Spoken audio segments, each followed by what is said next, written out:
Hello guys, today we're going to see a game between Meesen and Mueller. So played in the year 1920.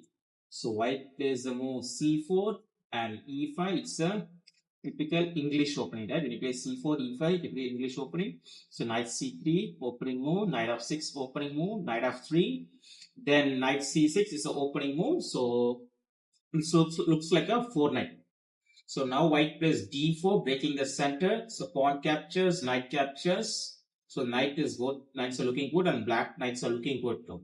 So here, actually black played in the game bishop d4 to pinning the knight so that he can have a control of d4 break anytime, right? So you can have a d4 break. So anytime, so you can develop the bishop by that way.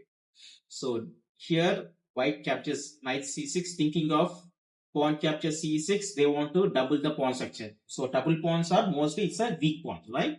So they want to make a weak pawn. So here, white plays g3. Actually, it's a mistake. So here, black plays a good move. Here, queen e7. So the important rule in a chess game, right? When opponent didn't do a castle, uncastle king, attack on the which file?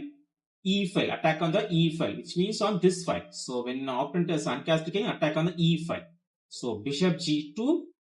Now comes some bishop A6 with attack, attacking C4 and indirectly attacking pawn on E2. So bishop A3 is a good move, attacking towards the E file.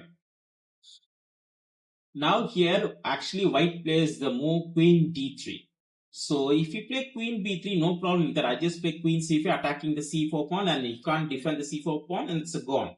So here they played queen d3, thinking like you can defend with the queen. So d5, b3. Again d5 putting pressure on the pinned piece, right? Putting pressure on the pinned piece. b3. So this is like a forced move, but it's a mistake because when pawn is on b2, it's like defending the knight. But it's b3, it's not defending the knight. The queen has to defend the knight. So if queen moves, the piece will be gone. So now comes the brilliant move d4.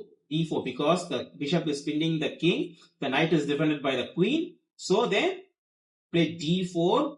So queen captures is there. Bishop c6. So anything is no problem. Bishop captures here. King f8. Now if we play bishop a8, now like they can play bishop here and captures and bishop in a1. That's a good position for black. So here in the game, white played like a queen d4, then attack putting pressure on the queen. So if queen moves, you can capture the c3 knight.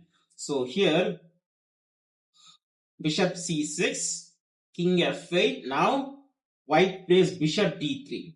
Now comes the brilliance. We can win the game with many ways. We can play knight d5, can play rook d5 with attack on the queen. So for pawn captures, queen e2 checkmate because you can't capture with the knight because it's under pin, right? It's under pin. So if you capture with the queen, the knight is there.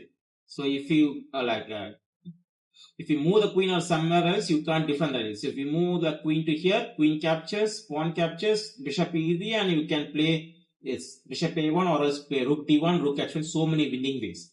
So here the game is ended, like white resigned the game. So what is the idea of this concept? As simple as that.